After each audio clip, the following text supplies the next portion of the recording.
ایک ایسی قوم جسے طاقت،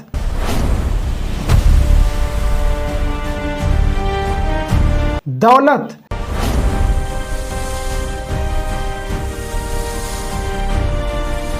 عمارت،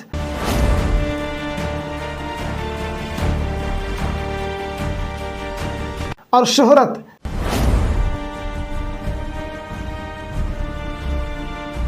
سب کچھ دیا گیا، لیکن جب وہ خدا کو بھول گئے تو انہیں دنیا سے مٹا دیا گیا۔ یہ تھی قوم عاد جن کے درمیان بھیجا گیا اللہ کے برگزیدہ نبی حضرت ہود علیہ السلام کو۔ قوم عاد عرب کے اس خطے میں آباد تھی جسے قرآن میں احقاف کہا گیا ہے۔ یہ علاقہ آج کے یمن اور عمان کے درمیان ریتیلے ٹیلوں، پہاڑی سلسلوں اور ساحل کے قریب تھا۔ اللہ تعالیٰ سورہ احقاف کی آیت نمبر 21 میں ارشاد فرماتا ہے کہ یاد کرو عاد کے بھائی ہود کو جب انہوں نے اپنی قوم کو احقاف کے علاقے میں ڈرایا۔ قرآن کہتا ہے کہ قوم عاد دنیا کی سب سے مضبوط قوم میں سے ایک تھی۔ ان کا قد لگ بھگ 200 سے 300 میٹر کا تھا، اور طاقت کا عالم یہ تھا کہ وہ اپنا پیر پتھروں پر مارتے تو زانوں تک گھس جاتے، اور ان کے بچے بھی پتھر کے بڑے بڑے ٹکڑوں کو اٹھا لیتے تھے، اور وہ غرور سے کہتے ہم سے طاقتور کون ہے؟ قوم عاد عرب کی سب سے امیر قوم تھی۔ وہ زرخیز زمین، مویشی، باغات اور تجارت سے مالا مال تھے۔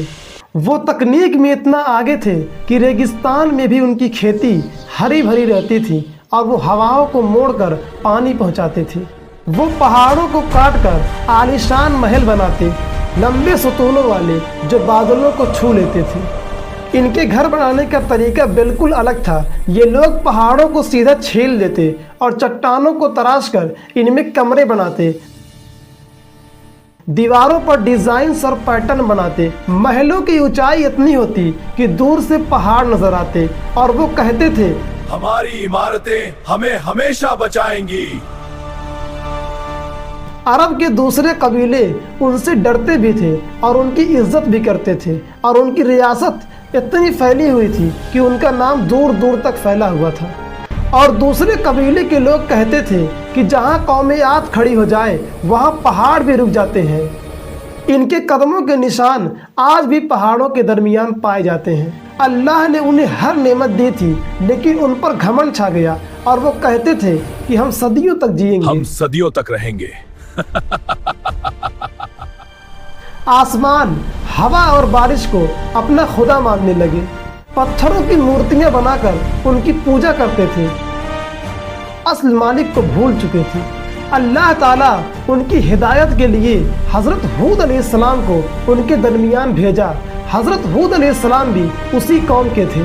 ان کی پیدائش، بچپنا، جوانی سب قوم عاد کے درمیان گزری۔ یہ سچے، ایماندار، بہادر اور بے حد سمجھدار تھے۔ جب اللہ کا حکم آیا تو حضرت ہود علیہ السلام نے تبلیغ شروع کی اور کہا کہ اے میری قوم، اے میری قوم، صرف اللہ کی عبادت کرو، اس کے سوا کوئی عبادت کے لائق نہیں۔ تمہاری طاقت، دولت، شہرت سب کچھ اسی کی دی ہوئی ہے۔ ان کی بات سن کر لوگ ہنستے اور کہتے تم ہمیں کیا سکھاؤ گے؟ تم بھی تو ہماری طرح انسان ہو۔ حضرت ہود علیہ السلام نے انہیں خبردار کیا اور کہا اگر تم باز نہیں آؤ گے تو تم پر اللہ کا عذاب آئے گا۔ تو قوم نے کہا اگر تم سچے ہو تو عذاب لے آؤ، عذاب لے آؤ۔ ہود علیہ السلام نے صبر کے ساتھ سمجھایا اور کہا میں عذاب نہیں لاتا، اللہ مہربان ہے جو تم پر برسوں سے اپنی رحمتیں برسا رہا ہے۔ تم اس کی کیوں نافرمانی کرتے ہو؟ قوم ضد پر اڑی رہی اور پیغمبر کی بات نہ مانی تو عذاب کی نشانیاں ظاہر ہونے لگی۔ زمین خشک ہو گئی، مویشی مرنے لگے اور بارش بند ہو گئی، اور ان کی مالی حالات دن بدن بگڑتی گئی۔ تو حضرت ہود علیہ السلام نے فرمایا اے میری قوم، توبہ کر لو،